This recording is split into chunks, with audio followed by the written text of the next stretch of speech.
I was 31 years old when this began in the last stretch of summer in the year 2002, and the first warning sign was that we did not deploy overseas because instead of crossing an ocean, we flew west and landed close to home yet farther away than any desert I had ever walked through. Before and the moment our boots touched the tarmac at Fort Bragg, they took our phones without ceremony, without jokes, without forms, just a plastic bin and a look that told us not to ask questions we would not like the answers to, and the briefing that followed was short and stripped of comfort. A single red circle on a map of the Appalachian range with no town name, just tight contour lines pressed together like the land itself was clenched, and we were told people had gone missing there, federal and civilian, and our job was to go in quiet and bring something out, and if we found anyone alive, that came second, and before dawn we were inserted into forests that felt older than memory, thick and wet with cold air, sliding downhill that smelled like metal and rain that never fell, and my boots sank into mud that showed prints before I even stepped, and there were no birds, no insects, just a soft tapping sound somewhere far away, slow and patient like it had all the time in the world. And I remember thinking the mountains were listening, and I had been in the army long enough to know when something was being hidden in plain sight. And this felt exactly like that because they called it a domestic security support mission without ever saying the phrase out loud, instead using words like training accident zone and missing contractors. And we all heard worse things before and learned not to react, and my unit. It was light infantry pulled together fast from different platoons, 8 of a total, no heavy gear, no markings, just rifles, packs, and orders that did not want to be remembered. And I was the senior man, a staff sergeant, carrying the weight before my ruck was even on with 2 soldiers, new to me, quiet, sharp, the kind that listened more than they spoke. And our medic had already done a tour and carried himself like someone who no longer expected clean endings, and nobody complained about being stateside. But I saw the looks because going into mountains instead of across an ocean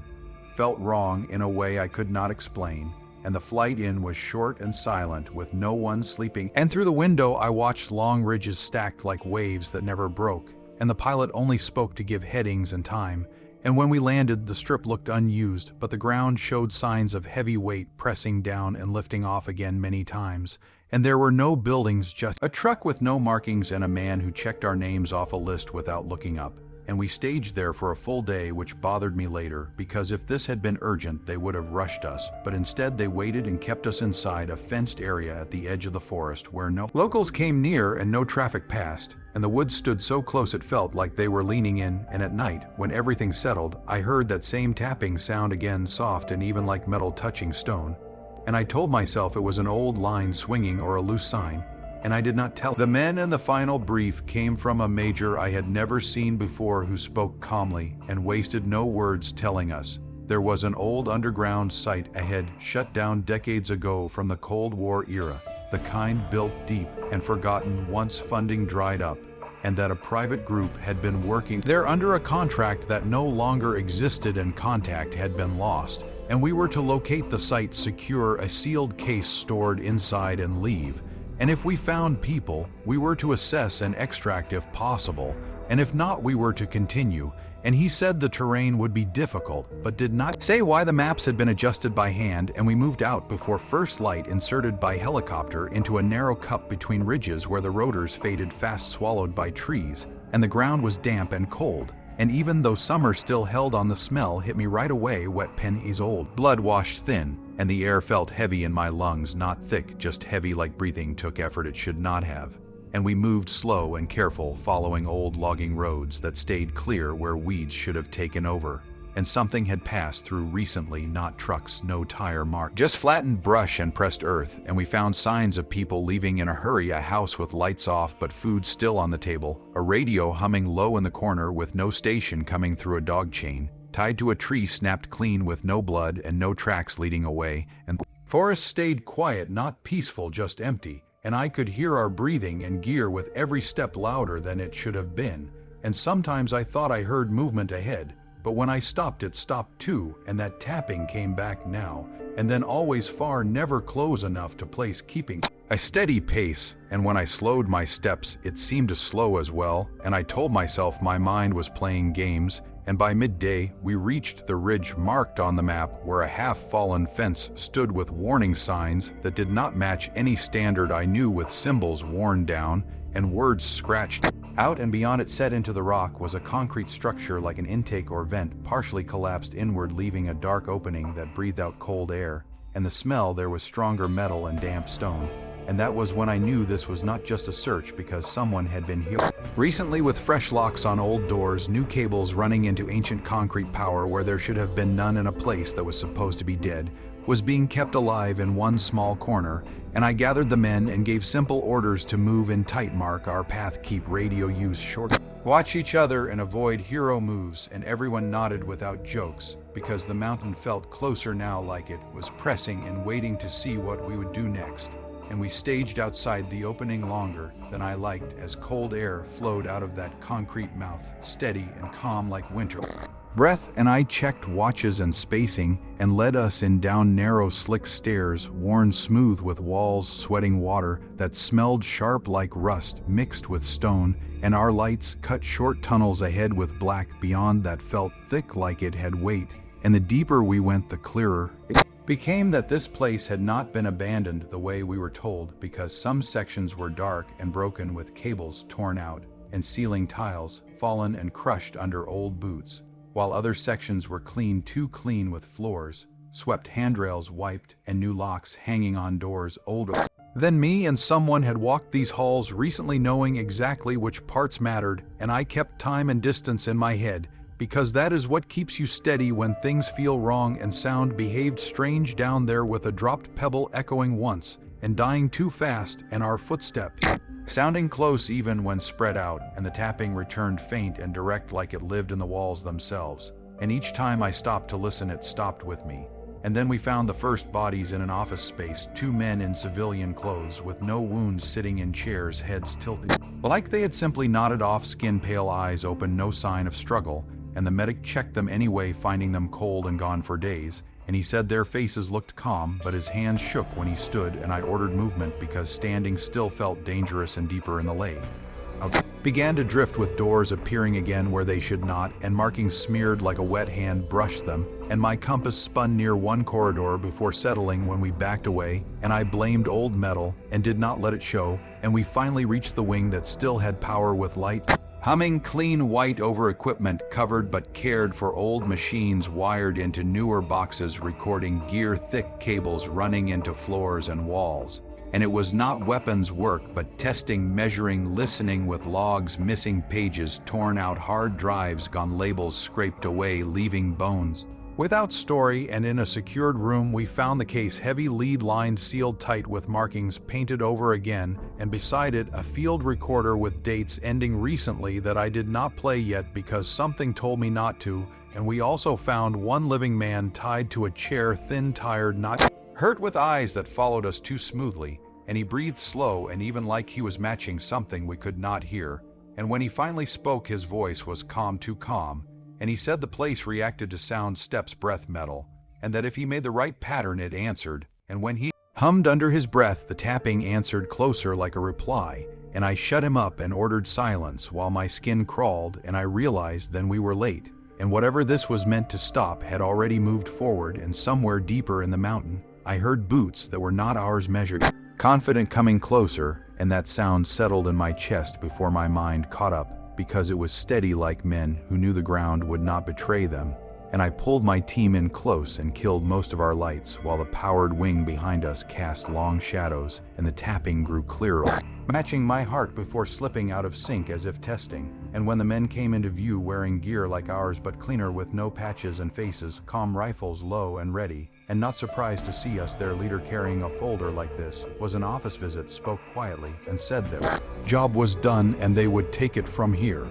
His eyes went to the case without asking, and I told him no, not loud, not angry, just firm. And that was when I saw my name typed on the top page inside his folder, already signed by someone higher than both of us, which told me we were never meant to brief out of this place and were supposed to disappear into reports and footnotes. And the tapping changed then, faster, sharper, like metal fingernails on stone. And the living civilian began to shake, pressing his lips together to stop humming. But the sound leaked out thin and broken, and the floor vibrated under our boots just enough to feel it without knocking balance. And one of my newer soldiers whispered my name without meaning to, and the lights flickered once, which was enough because the shooting started close and ugly with no clean lines and sound bouncing wrong in those halls and muzzle flashes too bright with rounds sparking off rails and cabinets, and I felt a hard punch in my calf as metal bit deep with pain arriving late dull and spreading, and I dragged myself behind a console firing short counted bursts,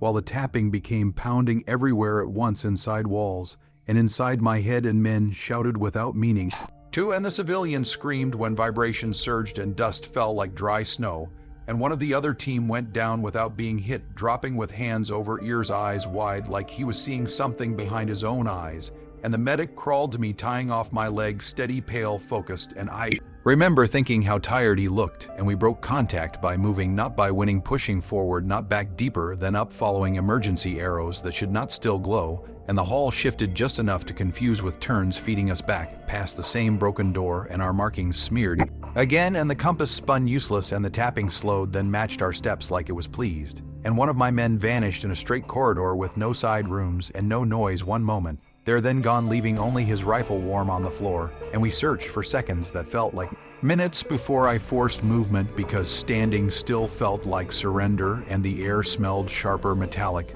filling my nose until it tasted like blood, and something shifted above us as the mountain settled like a chest drawing breath, and we moved toward daylight that felt farther with every step, and we exited through a service door bent outward like something had pushed through from inside, and cold air rushed past, turning to fog as it touched trees, and dawn light was thin stretched like it had to work to reach ground, and I limped hard with fire pulling up my leg, but the men stayed close without asking, and the forest sounded wrong with birds screaming at once, then cutting off, and fog hugging ground, unmoved by wind clinging to boots and calves leaving marks like ash, and I checked position against the map where terrain matched, but distances did not, with ridges taking longer than they should and slopes steeper down than up, and the tapping followed softer, wider spaced, conserving itself, and the civilian stumbled between two of my men, eyes forward, humming again without knowing the same broken pattern. And each time he did, the fog thickened, and I told him to stop,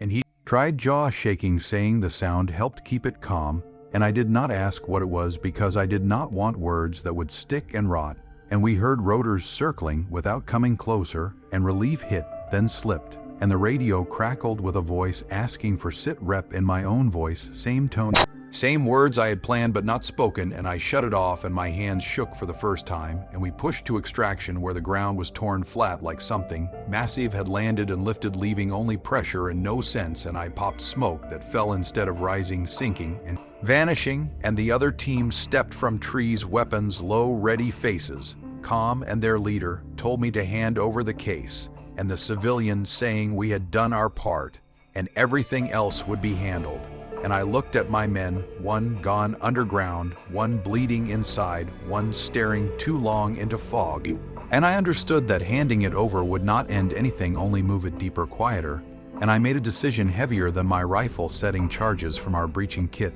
onto part of the case, shielding what I could not destroy. And I gave the order and turned away, and the blast folded inward like air rushing into a hole, and the tapping stopped at once, and the fog shuddered and lifted in strips, and real wind returned, and gunfire followed sharp human, and we fought only long enough to break contact. And when extraction finally came, it was not our channel or call sign, with different aircraft and men in clean uniforms and empty eyes who took the civilian without a word, and took our notes and told us the story we would tell. And as we lifted off, I looked down at trees pulling away and felt the mountain go quiet like something sleeping, waiting, and we did not speak on the flight as engine noise felt wrong, too loud, too normal, and my leg throbbed with each beat, reminding me I was still there, and others were not, and one man rubbed his hands like he could not feel them, while the medic stared at the floor, lips tight, eyes counting something unseen, and back on base everything moved too fast with no welcome or questions, and we were split within an hour with medical checks by people without name tapes, and my wound cleaned and closed without comment, and no pain meds offered, only a note written and taken away.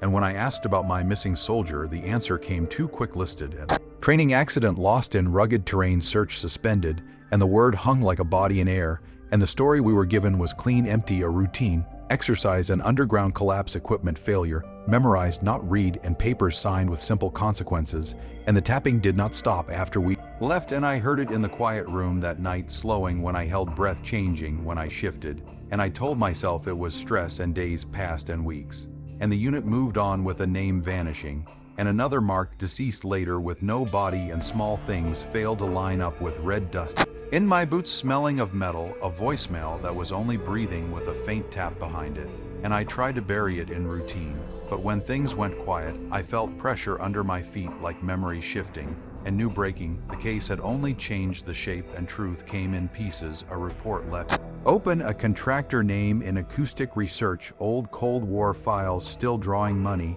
and I understood the mountain was a tool studying response, how sound moved through stone, how pressure held, how patterns stored and released. And the thing inside listened, learned rhythm, answered force, and the civilian had been a handler feeding it calm, and when we removed him, balance broke, and that was why woods reacted and fog moved wrong, and a man vanished by stepping wrong, breathing wrong, taken like an echo, pulled into a wall. And that was why we were ordered not to discuss, because sound spreads stories, shaped rhythm, and if enough voices repeated a pattern, it could call something back closer. And the tapping still comes some nights when the house is quiet, and my breathing slows, and I sit up waiting, afraid that if I match it, something far away might answer. And the breaking point was not in the mountains. The breaking point came months later, long after the mountains were behind me, and I believed distance and time had dulled the edges enough to survive with, and I was back in uniform, back in routine, convincing myself whatever we left buried stayed where it belonged until the night the tapping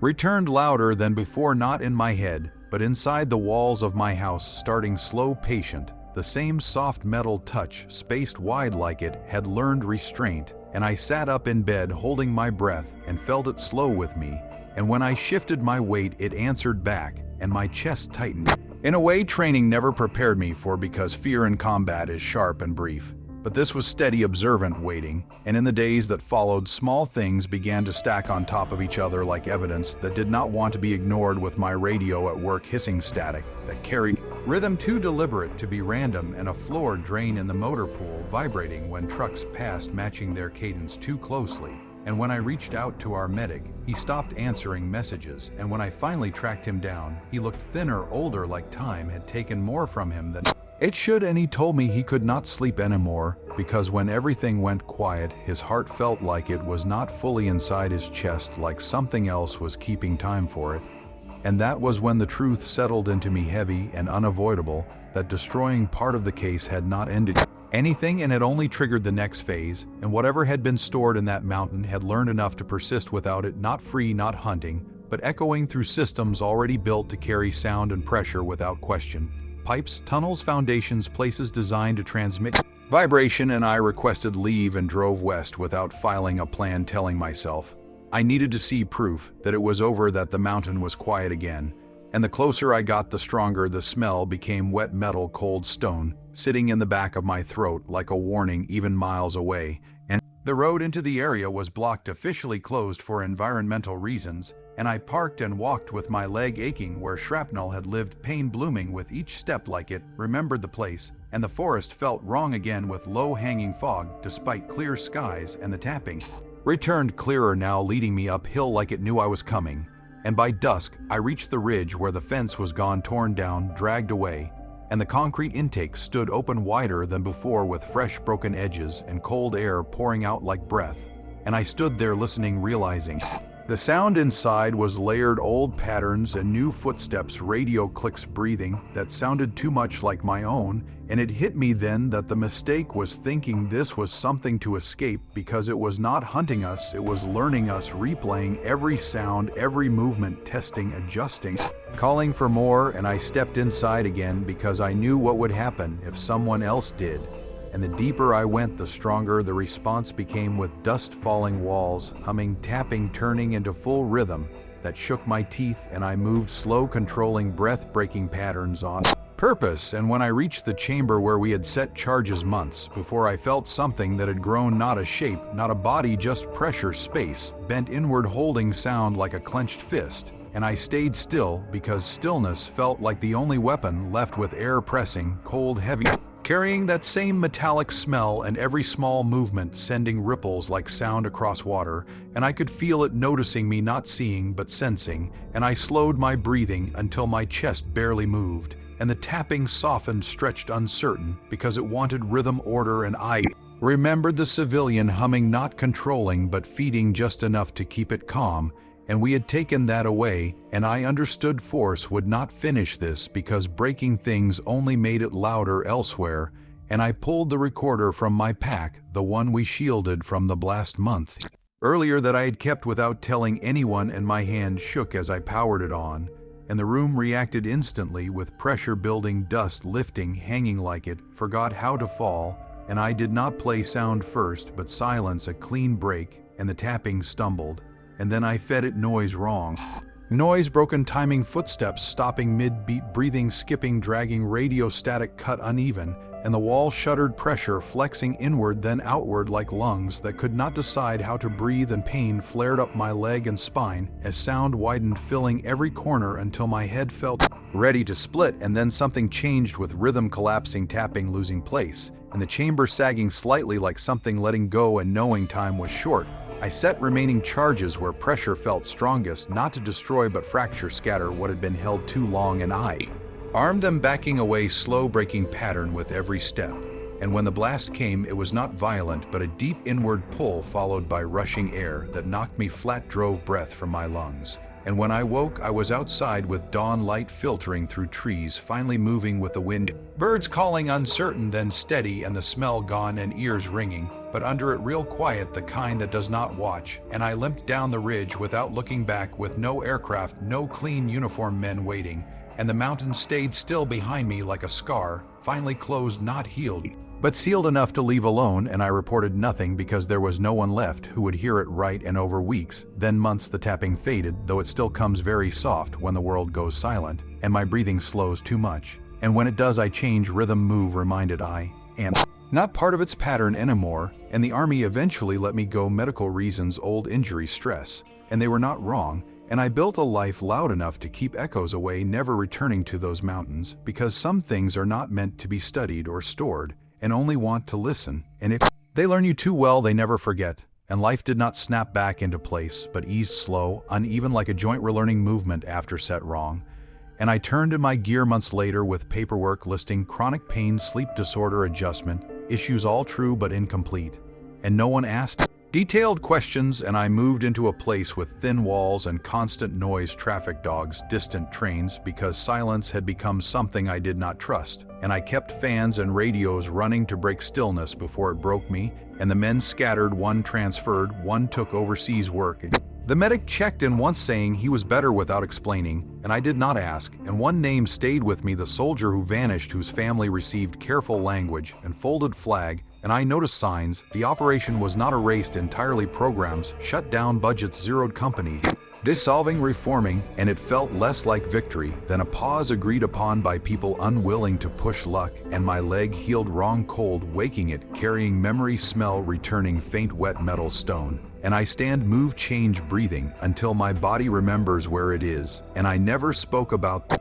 mountains to those who did not already know, not from fear but respect for weight, because some stories breed more than they should, and some sounds carry farther than you think. And if it truly ended, quiet helps keep it that way and still. I listen for changes in rhythm in buildings, tunnels, places where sound gathers weights, because old habits die hard, and soldier habits hardest of all, and time puts space between edges enough to function, not forget. And years passed with civilian work, quiet mornings, evenings on my terms, flinching less at sudden noise, but habits staying because they work, noting exits, listening to rooms before settling, and leaving without argument when echoes felt wrong, trusting instinct, and never returning to Appalachians, because mountains do not forget what is buried. They learn to hold it better, and I believe fractures scattered the pattern but did not destroy it, because things like that rarely are, and orders not to discuss were not just control but safety, because sound carries stories, shape, rhythm, attention gives form, and silence, used right, can starve something before it grows teeth again.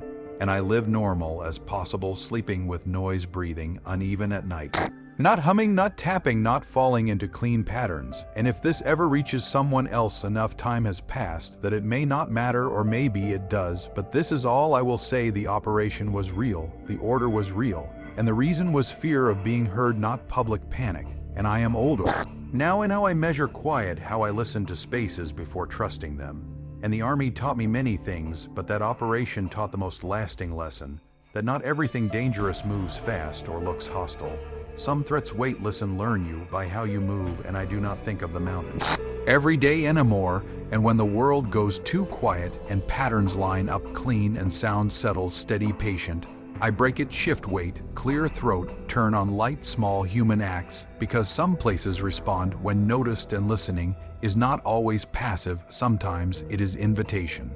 I thought the quiet that followed would hold, but it did not, because life has a way of testing what you believe is finished. And the months after my return unfolded with a false sense of stability that felt earned at first, because routines returned, and the army wrapped everything in language that sounded final enough to sleep through, and I told myself the mountain had been sealed, not healed, but contained. And that containment was enough until the tapping began to show itself in places that had nothing to do with forests or stone. And I noticed it first in the training halls, where boots echoed on concrete and the sound lagged just a fraction too long behind each step, like the building was replaying what it heard a moment earlier. And I dismissed it as acoustics, because that is what you do when the alternative is admitting something followed you home. And then I started hearing it in stairwells and parking garages and the lower decks of old buildings, where sound collected and waited, and each time it carried the same patient quality, not loud, not threatening, just aware and watching. And I learned to keep my breathing uneven, to break any rhythm that felt too clean, and I stopped standing still in places where the echo felt wrong, and I did not talk about it, because the order not to discuss had grown roots deeper than regulation, and I understood now it was not about secrecy alone, but about not feeding something that learned from repetition and attention. And the memory of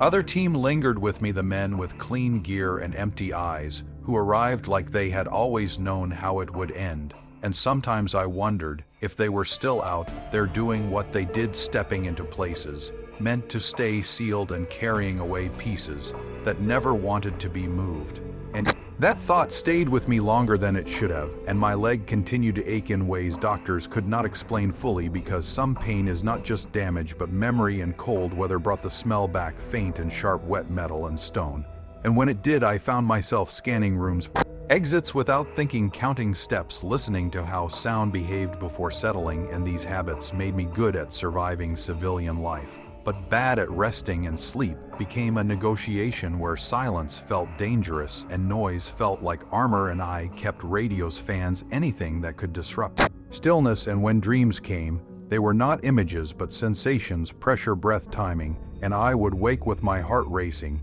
because something had almost matched me. And those nights reminded me of the civilian tied to the chair, humming to keep calm, and I finally understood he had not been in control. He had been part of a balance that required constant feeding, and when we removed him, the system had searched for something else to sync with, and it had found us. And the idea that something could learn rhythm rather than thought stayed with me, because it meant it did not need intent to be dangerous, only opportunity. And that understanding reframed the entire operation, because we were not sent to retrieve a weapon or rescue people. We were sent to interrupt a pattern that had already grown beyond the sight. And when we damaged the case, we scattered that pattern like shards, each too small to dominate, but capable of lingering and waiting for alignment. And I began to notice reports that hinted at this in places far from Appalachia: tunnels closed for unexplained vibrations, basements evacuated due to structural resonance, incidents written off as infrastructure failure, and each one read like coincidence until you recognize the language and the way sound was described. And I knew better than to chase those threads, because attention itself could be fuel. And so I learned restraint, which is not something soldiers are trained for, but something survivors learn when action only makes things worse. And restraint became my way of honoring the men we lost, because charging back in would not bring them home, and would only risk adding names to a list that never explained itself. And the soldier who vanished stayed with me most, because his disappearance had been clean, no noise, no struggle, just absence. And that kind of loss is harder to carry, because it denies closure. and I often wondered if he had been taken whole or scattered into echo, and whether that was better or worse, and these questions had no answers that helped, so I learned to live without answers, which is another skill soldiers acquire without ceremony, and the army eventually separated me with paperwork that framed everything in manageable terms, and I let it because arguing would have meant talking, and talking would have meant repeating patterns, and I moved away from bases and training grounds into places where life made its own noise and where silence was rare and imperfect. And I built a routine that favored movement over stillness because standing still had become associated with listening, and listening too long felt like risk. And over time, the tapping receded into something more like a memory than a presence, but memories have a way of testing whether you are paying attention, and every so often, it would surface faint in the background of a quiet evening or a late night drive through a tunnel that felt longer than it should. And each time I responded the same way, by breaking rhythm, changing pace, turning on sound, reminding the space that I was not available to sync. And these small acts became rituals, not out of superstition, but out of understanding, because pattern recognition cuts both ways, and just as something can learn you, you can deny it the consistency it needs to hold. And this approach allowed me to live something close to a normal life and to stop measuring every silence as threat. But it never fully erased the awareness that some places are designed to collect more than people realize, and that the Appalachians were only one example of a broader architecture, built during a time when the world believed everything could be mapped, measured, and controlled. And that belief had left scars, not all of them visible, and sometimes when I read about Cold War projects buried and forgotten, I wondered how many of them had learned to listen after being abandoned. Whether anyone else had felt the same pressure underfoot in quiet rooms, and made the same choice to stay silent to protect more than themselves. And these thoughts stayed with me because they framed our operation not as an anomaly, but as a warning delivered too late, and I understood then that order not to discuss was not about denying truth, but about preventing replication, because stories are patterns and patterns are instructions, and if repeated often enough they can call back things that are better left dormant. And this understanding shaped how I moved through the world, and how I measured my own presence within it, because even absence can be a form of signal if held too long, and so I learned to leave spaces before they learned me, and to keep my life just noisy enough to avoid being cataloged by something that did not care about names or intentions, only rhythm and response. And this philosophy carried me through years that otherwise might have broken me, because it replaced fear with practice, and practice with habit, and habit with survival. And while I never forgot the mountain, I stopped letting it define me, because memory can be honored without being obeyed, and the men I lost deserved a future carried forward, not a life stalled in listening. And so I moved and lived and learned to trust that some endings are not clean, but are still endings if you choose not to reopen them. And that choice became my way of closing the door we had bent open and walking away without looking back, trusting that silence used carefully can be stronger than any charge, and that sometimes the most powerful act a soldier can take is knowing when not to act at all. The sense that it was finished lasted longer than I expected, which almost made it worse when it failed, because false endings carry a different weight than ongoing fear. And I had settled into civilian time by then, where days blurred, and no one measured your worth by how well you followed noise and movement, and for a while that helped, because the world stayed loud enough to keep the edges dull, and I believe the fractures we caused had scattered whatever pattern once lived in the mountain into pieces too weak to gather again. And that belief held until the first night it came back with intention and not memory, when the tapping rose clear and deliberate inside the walls of my house, not imagined, not distant, but close enough that I could place it behind the drywall. And I sat upright without thinking. Heart, steady breath controlled the way training had burned into me, and I tested it by holding my breath and felt the sound slow as if waiting. And when I shifted on the mattress, it answered back, confirming what I already knew, that this was no echo and no dream, but response. And that realization did something quiet and permanent inside me, because fear in combat is a tool, but fear like this has no edge to grab, and it settles into patience. And in the days that followed, I started noticing alignment in small places that should not have mattered. A parking structure where footsteps returned wrong, a basement stairwell that carried sound upward instead of down, a culvert under road where water dripped in a rhythm that made my skin crawl, and I stopped lingering in those places, leaving without argument, because experience had taught me that staying to confirm a suspicion was how you fed it, and the worst part was not the sound itself, but the understanding that it no longer needed the mountain to practice, because it had learned enough from us to persist wherever conditions allowed, and that meant the battlefield was no longer fixed to geography, but to infrastructure, to places humans built to move sound without thinking, and that realization stripped away the comfort of distance, because you cannot outrun what rides the systems you rely on. And I thought of the Cold War engineers who carved deep and sealed tight, believing isolation was safety,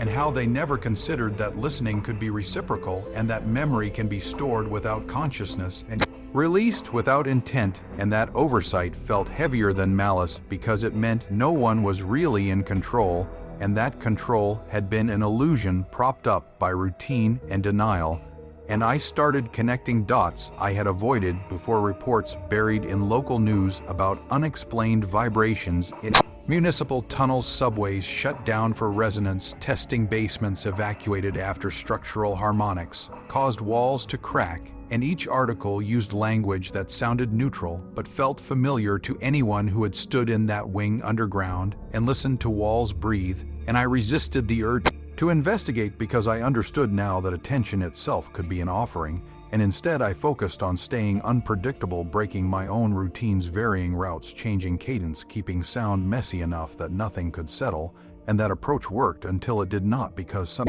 nights the tapping would return no matter how much noise I layered over it. And when that happened, I felt the same pressure in my chest that I had felt in the mountain, as if the air itself was leaning in. And on one of those nights, I realized the truth I had been avoiding, that the fractures we caused had not ended the operation but advanced it by forcing adaptation, and what had once been contained by depth and mass had learned to distribute itself thin enough to survive without drawing attention. And that is when the idea of going back took hold, not out of bravery or closure, but necessity. Because if the source still existed, then every echo elsewhere was just a symptom, and symptoms do not stop until the cause is addressed. And I fought that impulse for weeks, because returning meant reopening something we had barely sealed, and because I knew once I crossed that line, there would be no pretending again. And the decision came not from fear, but from pattern, when I noticed the tapping begin to align with my own breathing without effort, and that terrified me more than any firefight, because it meant I was becoming predictable, and predictability is an invitation. And I requested leave without explanation and drove west again, not toward closure, but toward responsibility, because soldiers carry the weight of unfinished missions, whether orders exist or not. And as the miles passed, the smell returned gradually, wet metal, cold stone, faint at first, then undeniable. And I knew before I reached the blocked road that the mountain was still active, not alive in any way that matters, but holding something unfinished. And the area was more restricted now, signage, newer patrols visible but distant and uninterested. And I parked far enough away to walk, because vehicles carry their own rhythm. And I did not want to announce myself, and each step uphill pulled memory through my leg where shrapnel had lived. And that pain felt earned, like a reminder of what happens when patterns collide. And the forest felt heavier than before, with fog clinging low despite clear forecasts, and the tapping guided me again, steady, patient, familiar. And when I reached the ridge, the intake stood wider open than it should have, broken, fresh edges sharp like a wound that refused to close, and cold air poured out with that same metallic bite. And I stood there longer than I should have, listening to layers of sound overlapping, not random but curated footsteps, radio clicks, breathing patterns, some my own and some not. And that was when it fully settled that the thing was not reacting to threat, but to familiarity. And that made it more dangerous than anything that could be scared off. And I went in because I knew someone else eventually would, and they would not understand what they were feeding. And the deeper I moved, the stronger. The pressure became dust lifting walls, humming rhythm, stacking on rhythm, until the space itself felt tense, like it was waiting for permission. And I broke my own cadence, deliberately stopping mid-step, breathing uneven, counting wrong, because chaos was the only language it did not absorb cleanly. And when I reached the chamber where the case had been fractured, I could feel the distortion without seeing it, like a pocket of gravity for sound pulling everything inward. And that is where I understood that what we called an entity was really a condition, a convergence of pressure, memory, and repetition held long enough to gain persistence. and I stayed still because stillness denied it data, and I remembered the civilian again not as a controller, but as a buffer. Someone who understood that feeding just enough prevented escalation and removing him had been the catalyst, and that realization brought guilt sharper than fear, because it meant our intervention had accelerated harm even as it tried to prevent it, and guilt is a powerful motivator when paired with understanding. And I reached for the recorder I had kept hidden, not out of foresight, but hesitation, because part of me had known destruction alone would fail, and powering it on caused the chamber to respond instantly, dust hanging, sound thickening. And instead of playing what it expected, I gave it absence, then disorder layering, broken footsteps, cut breath, static in irregular fragments, and the response was immediate, violent, not in force but confusion, rhythm collapsing, pressure stuttering, and I held my ground despite pain flaring, because movement would have given it something to latch on to. And when the space sagged just enough, I placed the remaining charges not to erase but to scatter, to disrupt continuity, and I withdrew, breaking my own pattern with every step, and the blast that followed pulled inward more than it pushed. And when I woke outside to birds uncertain then steady and real, wind-moving trees, I knew the fracture had worked not as an ending, but as a reset, denying coherence long enough to matter. And I did not wait for confirmation or extraction, because some victories announce themselves only by absence, and I left the mountain quiet behind me, not healed, not destroyed, but interrupted, and that was enough, because sometimes survival depends not on winning, but on preventing something from finishing what it started. When I left the mountain the second time, I did not feel relief or victory, because those words belong to clean endings, and this was not one of them. And what I felt instead was a cautious absence, like pressure easing after a storm without any promise. It would not return, and I carried that feeling back into the world, knowing it was temporary, and that knowledge shaped everything that followed, because the weeks after were quieter than before, not silent, but balanced. And the tapping faded into something distant and uncertain, and I allowed myself to believe that breaking continuity had worked, not by destroying what was there, but by denying it the structure it needed to hold itself together, and that belief allowed me to breathe more easily for the first time since the operation, and daily life returned with edges softened enough to touch, and I settled into routines that kept noise moving through my space without forming patterns, and I avoided places where sound collected and waited, and I learned to trust that the absence of response meant I had done enough. And for a time that was true, because months passed without incident, and my sleep improved in small, careful steps, and constant readiness eased into something closer to rest, and the world began to feel less like a listening room and more like a place meant to be lived in. And I thought often about the men I lost and how they would have handled this ending, because soldiers measure success differently, and I hoped they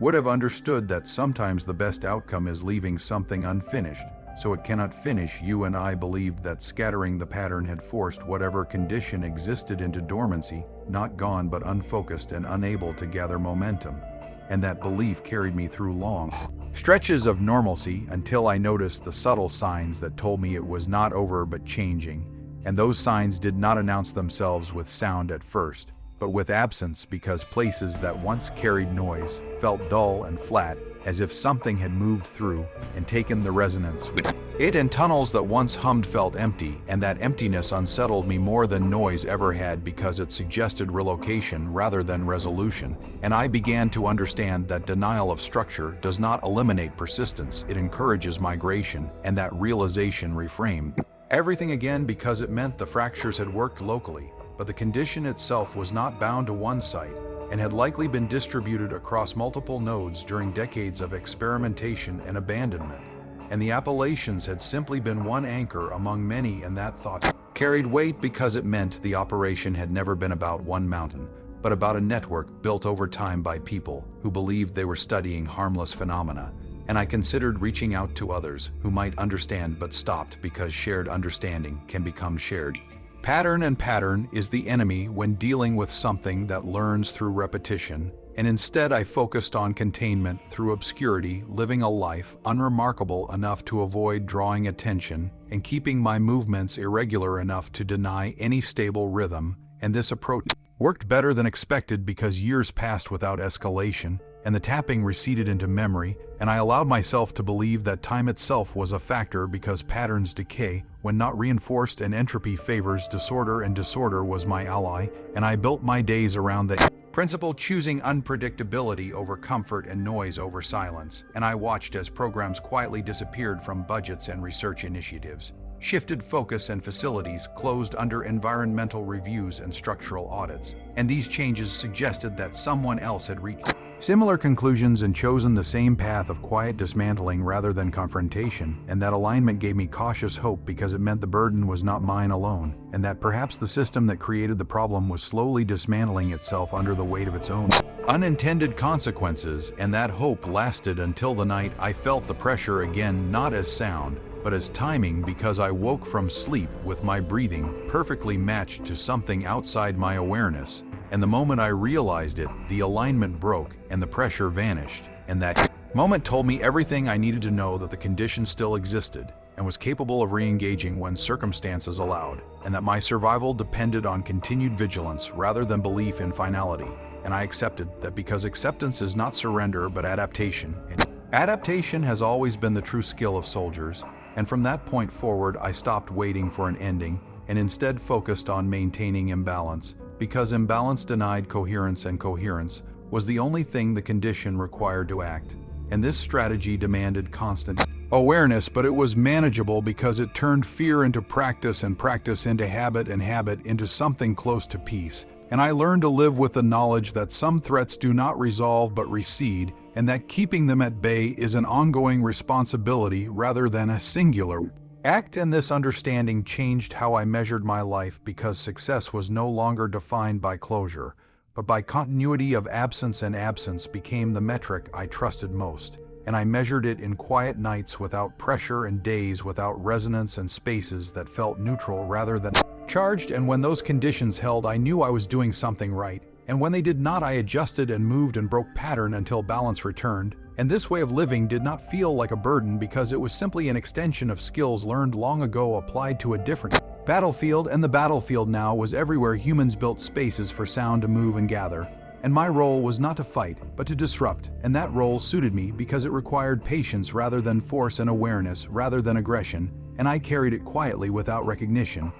reward, and that was enough, because survival does not require applause. And as years continued to pass, the condition faded further into the background, and I allowed myself longer stretches of stillness without fear, and I tested silence in controlled ways, always ready to break it if alignment formed. And these tests taught me that decay was working slowly but surely, and that without reinforcement, the pattern struggled to hold itself together. And this knowledge brought a cautious sense of resolution, not an ending but a stable state. And I learned to trust that stability while remaining prepared for change. And this balance defined my later years, because it allowed me to live fully without forgetting, and forgetting was never an option, because memory itself was part of the system, and forgetting would have meant vulnerability. And so I remembered with discipline and lived with intention, and accepted that some wars do not end but become maintenance, and that maintenance is the quiet work no one sees. And that realization brought me a form of peace I had not expected, because it reframed the entire experience, not as a failure to conclude, but as a success in sustaining control. And control in this context meant denying something else the ability to act, and that was enough. And as long as that balance held, I knew the sacrifices had meaning, and the men I lost were not lost for nothing, because their absence had taught me the cost of alignment and the value of disruption. And those lessons carried forward into every quiet space I entered, and every rhythm I refused to match, and every moment I chose movement over stillness, and noise over silence. And in that way the operation never truly ended, but neither did it claim anything more. And that was the outcome I guarded, because some victories are defined not by what happens next, but by what never happens again. Time did what it always does in the end, which is not to heal, but to place distance between sharp things. And the years that followed settled into something that looked ordinary from the outside, even if it never felt that way on the inside. And I learned how to exist inside that gap between memory and movement, where life goes on without asking permission. And I built routines that kept me grounded, not rigid but responsive, because rigidity creates patterns, and patterns invite attention. and I had learned the cost of being noticed, and civilian life gave me the freedom to choose noise when I needed it and silence only in pieces I could control, and I stopped flinching at every sudden sound, but I never stopped listening, and listening became something different from what it was before, because it was no longer about threat, but about awareness, about reading spaces the way you read weather. Knowing when to stay and when to leave without needing justification, and that instinct served me well in ways no one ever noticed, and that was fine, because survival rarely asks to be seen, and the mountain faded into something distant, not gone, but no longer pressing, and I could go weeks, sometimes months, without thinking of it at all. And when it did surface, it was never dramatic, never loud, just a quiet reminder carried on the smell of damp stone in cold air, or the way sound behaved wrong in a tunnel that felt too long. And when that happened, I did not panic or freeze. I moved, I broke rhythm, and the feeling passed, and that simple response told me everything I needed to know, that the condition, whatever it had been, was no longer coherent enough to act with intent, and that incoherence was its weakness and my protection, and I accepted that this was as close to an ending as I would get, and that acceptance allowed me to let go of the need for answers, because answers tend to form stories, and stories repeat patterns, and patterns were never neutral. And I thought often about the order we were given, not to discuss, not to document, not to remember too clearly, and at the time it felt like control, like fear of exposure. But with distance I understood it was also restraint, a recognition that some things grow stronger when named and weaker when starved of attention, and that understanding reshaped how I carried the memory, because silence was no longer suppression, but strategy, and I honored it not out of obedience but out of respect for what could happen if enough voices aligned around the same idea and gave it shape again. And I never returned to the Appalachians, not out of fear, but because there was no need, because the place had served its role and the lesson did not require revisiting. The site and mountains remember what is buried inside them, and they do not need witnesses, and I believe that the fractures we caused scattered the last coherent pattern into pieces too weak to gather again without deliberate reinforcement, and that reinforcement would require people to listen too closely and too long, and I trusted that the quiet dismantling of programs and the fading of interest would keep that from happening. And when I saw signs of that quiet work in budgets and closures and renamed initiatives, I felt something close to relief, because it meant others had learned similar lessons and chosen the same path of restraint in my life, continue with small choices that reflected that understanding. I slept with background noise, not because I was afraid, but because I preferred to control the soundscape rather than let it control me, and I avoided habits that locked me into predictable rhythms, and I stayed flexible in movement and thought, and those habits became second nature and no longer felt like vigilance, but simply how I lived, and people who knew me would have described me as calm, reliable, maybe a little distant but stable, and that stability was earned through constant adjustment rather than rigidity. And I carried the memory of the men I lost not as ghosts, but as habits, the way I checked exits, the way I stayed aware of spacing, the way I refused to stand still too long in places that felt wrong, and those habits kept me alive and moving forward. That felt like the most honest way to honor them, because remembrance does not require paralysis. It requires continuity, and I provided that by living well and staying present, and not letting the past dictate the future, and the tapping never fully disappeared, but it became so faint and rare that it no longer carried threat, and when it surfaced it felt more like a residual echo than a call, and I knew how to respond by breaking rhythm and moving on, and that knowledge was enough. And I grew older, not just in years, but in how I measured quiet, and how I trusted my instincts, and how I understood that danger does not always announce itself with violence, and that some threats wait and listen and learn and adapt, and that the best defense against such threats is not force but unpredictability and restraint and awareness. And these lessons stayed with me long after the uniform was gone, because they were not about soldiering but about survival in a world that contains more than we like to admit. And I sometimes wondered what would have happened if we had never been sent, if the mountain would have stayed contained, or if it would have grown anyway, fed by curiosity and routine, until it pushed back harder. And that question had no answer that helped, and soldiers learned to live with unanswered questions, because dwelling on them only feeds regret, and regret is another pattern that can trap you. And I chose not to feed it, and instead focused on the present, on maintaining a life that stayed Just noisy enough to keep echoes away and just flexible enough to avoid alignment, and that balance served me well, and as the years continued to pass the memory softened further, and the mountain became a reference point rather than a weight, and I could speak of my service without feeling pressure rise, and I could sit in quiet rooms without listening for something beyond myself, and that was progress even if it did not look dramatic, and I accepted that some operations are not meant to be remembered publicly, not because they are shameful, but because remembering them the wrong way can cause harm, and this was one of those operations. And the order not to discuss it remained in place not as a threat, but as a boundary, and I respected it, because boundaries keep things contained, and containment was the real objective all along.